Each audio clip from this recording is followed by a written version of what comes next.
Саламатсыздар ма, балалар?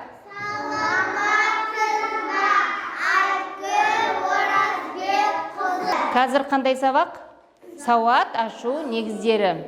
Ал жақсы, барлығымыз ұйымдастыру сәтін психологиялық дайындықты айтып жіберейік. Ал жақсы, кеттік барлығымыз. Алақанды ашайық, күннің көзін жасайық. Таза ауаға қол сермеп, жүрек жылуын жасайық. Мейірімділік шоғын біз қонақтарға шашайық. Сәлеметсіздер ме? Здравствуйте. Hello. Жақсы, ал енді сабағымызды әрмен қарай бастаймыз. Біз өткен жолы қандай дыбыспен таныстық балалар? Е әрпімен таныстық, е дыбысымен таныстық. Е дыбысы қандай дыбыс балалар? Е қандай дыбыс? Кім айтады? Қандай дыбыс? Жақсы, біреуміз қолымыз көтеріп айтайық. Мариям айта ғой, е қандай дыбыс? Жарайсын, тамаша. Е жіңішке дауысты дыбыс. Ал енді мен қазір сендерге сөз жұмбақ жасырайын. Сендер таба аласыңдар ма? Ал жақсы, кеттік оны дешем.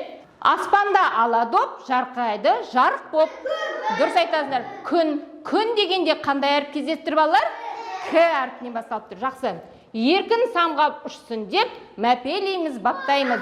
Бейбітшілік құсы деп, қайсы құсты атаймыз? Дұрыс, көгершін. Бәріміз бір айтайықшы. Көгершін. Ал көгершін сөзінде қандай дыбыстан басталып тұр? К әрпінен басталып тұр. Жақсы. Үсті толы ине, бірақта істігіп, қадамайды ине. Кірпі. Ал айтып көрейікші. Кірпі. Қандай әріптен басталып тұр балалар? К. К қандай дыбыс? Дұрыс айтасыздар. К қатаң дауысты дыбыс. Ал жақсы. Қабат-қабат қаттама, ақылың болса аттама. Кітап. Ал енді кітап сөзін біз буынға бөліп көрейікші. Кітап. Неше буын? Екі буын. Ал кітап сөзінде қандай әріптен басталып тұр балалар? К. Ал енді айтып көрейік. Кін айтыңдаршы. К. К. К қандай дыбыс? Дұрыс. Ал қайдан білдіңдер оның дауыссыз екенін? Дұрыс. Созылмайды, әндетілмейді. Көк түспен беріліп тұр, жарайсыңды, тамаша. Барлығымыз айтайық. К қатаң дауыссыз дыбыс. Жарайсыңдар. Сонымен К қатаң дауыссыз дыбыс екен. Ал енді мына суреттегі не балалар? Кірпі. Ал кірпіні буынға бөлейікші. Кірпі. Қандай әріптен басталып тұр? К. Кірпі неше буыннан тұрады? Кірпі неше буыннан тұрады? Екі буыннан тұрады. Ал келесі мынау не? Крокодил. Ал енді крокодилді буынға бөлейік. Крокодил. Қол тұрауын деуге де болады, е? Ал жақсы. Крокодил неше буыннан тұрады екен? Жақсы, 3 буыннан тұрады екен. Ал крокодил қандай әріптен басталып тұр? К. Ал келесі мынау не? Конфет, е? Конфетті буынға бөлейік. Конфет. Неше буын? 2 буын. Ал жақсы. Конфет дегенде қандай дыбыстан бастап тұр балалар? К дыбыс. Ал мынау не? Дұрыс. Күрек. Күрек. Ал күректі буынға бөлеміз. Күрек. Неше буын? 2 буын. Ал күрек дегенде қандай дыбыстан бастап тұр? К. Ал жақсы. Жұмбақты жақсы шештіңдер. К дыбысына байланысты сөздерді айттыңдар. Енді К бүгінгі өтетін сабағымыз К екен. К сонымен қатаң дауыссыз дыбыс. Енді сендерге сұрақ. К дыбысынан келетін қандай сөздерді білеміз? Қол көтеріп айтағыңдаршы. Жақсы, Мариям. Күл, тағы, кітап. Айтылмаған сөздерден басқа. Күлкі, тамаша. Кілт айтылды. Тағы. Тез ойланамыз. Ау? Күл? Күл, жақсы, ал. Гүлдерге қонатын не? Ұшатын? Көбелек. Қандай дыбыстан басталып тұр? Дұрыс, кесе. Дұрыс айтасың. Тағы? Ау? Тағы? Қатты? Көп, тамаша. Енді бүгінгі сабағымыздың мақсаты К әрпін жазып, оқып, үйрену. Енді К дыбысынан басталатын сөздерді өздерің айттыңдар. Қазір біз оқып шығамыз. Енді бүгінгі біздің сабағымызда біз адами құндылыққа байланысты құндылықтарды алып отырмыз. Егер сендер әр тапсырма құндылыққа байланысты тапсырмалар орындасаңдар, бізге ең басты құндылық қандай екенін сендер білетін боласыңдар. Бірінші тапсырманы орындаймыз ба балалар? Бір буынды сөздер, екі буынды сөздер, үш буынды сөздер берілген. Енді асықта, қазақтың ұлттық ойыны асықта, мен әріптерді сөздер жазып келдім. Түсінікті ма? Әр шыққан бала осы сөзді біреуін алады да, оқиды да, бірінші буынға оқып алады, буынға бөлеміз. Түсінікті? Буынға бөлеміз да, бір буынды ма, екі буынды ма, үш буынды ма орналастырып шығамыз. Келістік пе? Ал жақсы, дайынбыз бе? Жақсы, олай болса, әрмен қарай біз сабағымызды жалғастырайық. Ал кім шығады? Келе ғой, Марлен? Келе ғой. Ал.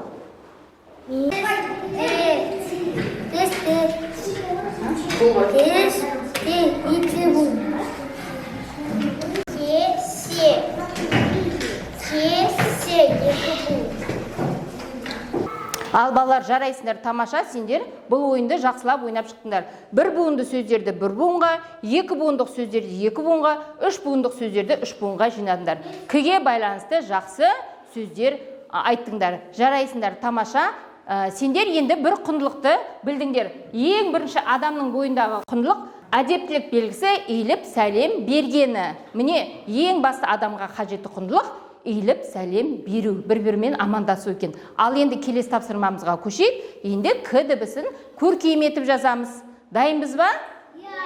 Ал жазайық.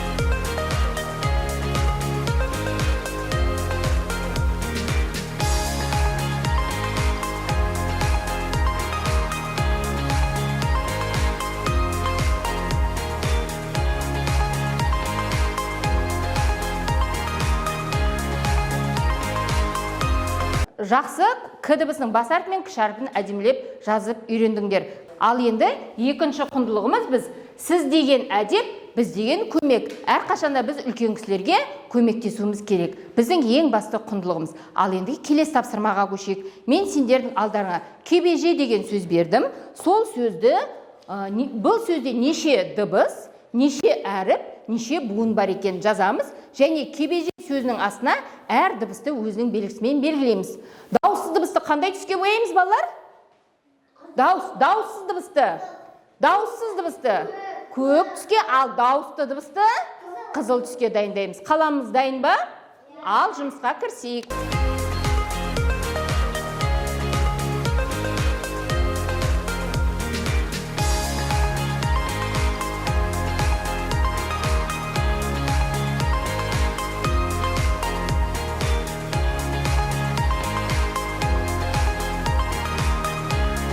Кебеже сөзін жақсы буынға бөліпсіңдер. Неше сөз, неше әріп, неше дыбыс бар екен жазыпсыңдар. Дауысты, дауыссыз дыбыстарды өз ретімен бояпсыңдар. Ризамын мен сендерге, жарайсыңдар. Ал енді келесі біздің үйренген құндылығымыз үлкенге құрмет, кішіге ізет. Ал енді келесі тапсырмамызға көшейік. Осы мозаика мен текемет мына планшетке құрастырасыңдар. Келістік пе? Ал топтық жұмыс. Барлығымыз бір орынға жиналайық.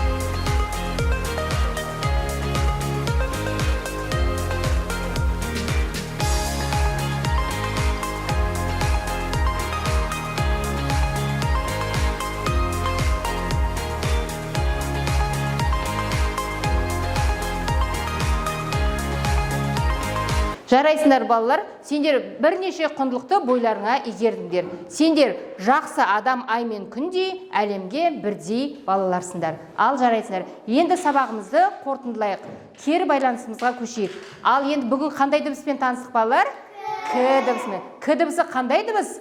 К қатаң дауыссыз дыбыс. Ал енді балалар жақсы. Енді мен сен қолдарыңа кеме тараттым. Сол кеменің желкенін бояймыз. Енді қараңдар, егер сабақты жақсы түсіндім деген оқушы болса, онда желкенді жасыл түске, ал сәл түсінбей қалдым деген оқушы желкенді сары түске. Ал мен әлі қиналамын деген оқушы желкенді қызыл түске бояймыз. Келістік пе? Ал қолдарындағы желкенді бояй қойыңдар.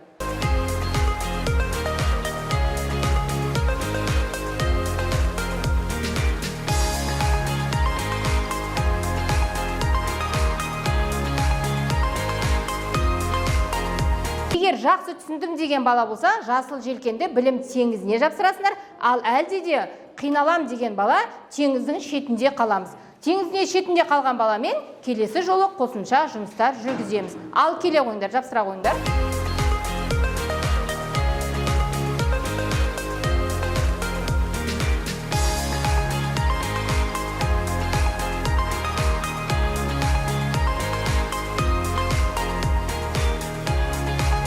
Тамаша, барлықтарың жасыл желкенді бояпсыңдар. Ендеше сендер сабақты жақсылап түсініпсіңдер. Біз білім теңізімен әрмен қарай келесі әріптердің еліне саяхатқа барамыз. Жарайсыңдар, сабақ аяқталды, сау болыңдар.